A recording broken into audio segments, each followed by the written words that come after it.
Habang hinihintay ni Lynette si RJ sa restaurant ay nakarinig siya ng pagtatalo sa labas kaya naman lumabas siya para tingnan ito. Laking gulat niya nga nang makita niyang si RJ ito, napasakay na sa kotse na may kasamang babae. Kung kaya't hindi nakita ni Lynette na si Moira ang kasama ni RJ. At dahil sa inis at sama ng loob ni Lynette ay nagsabi siya ng sama ng loob sa kanyang mga kaibigan.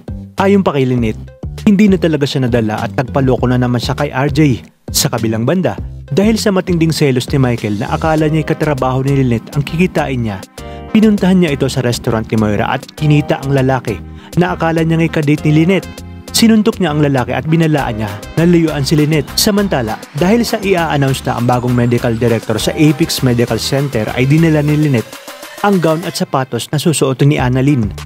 At nang nasa event na at suot na ni Annalyn ang kanyang gown ay napagtripan na naman ito ni Zoe at sinabi kung gawa daw ba sa kurtina ang suot nito. Ngunit ipinagtanggol naman ng kaibigan ni Annalyn at sinabi na hanggang sa event ba naman ay bully pa rin ito.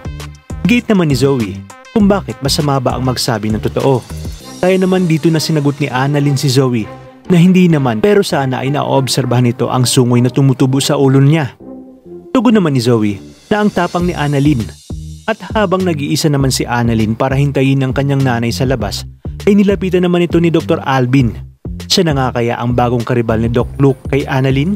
At nang nagsimula na nga ang event ay lumabas na si Dr. Nyag matapos itong ipakilala ni Moira na pinakabagong medical director sa Apex Medical Center na laking gulat ni Lynette. Si RJ pala ito, kaya naman nagtago ito gamit ang kanyang dalang pitaka.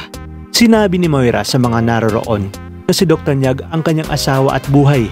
At doon nga ay nagkiss ang dalawa kung kaya't di napigilan ni Lynette na tumulo ang kanyang mga luha dahil alam niya ngang si Dr. Nyag at si RJ at iisa.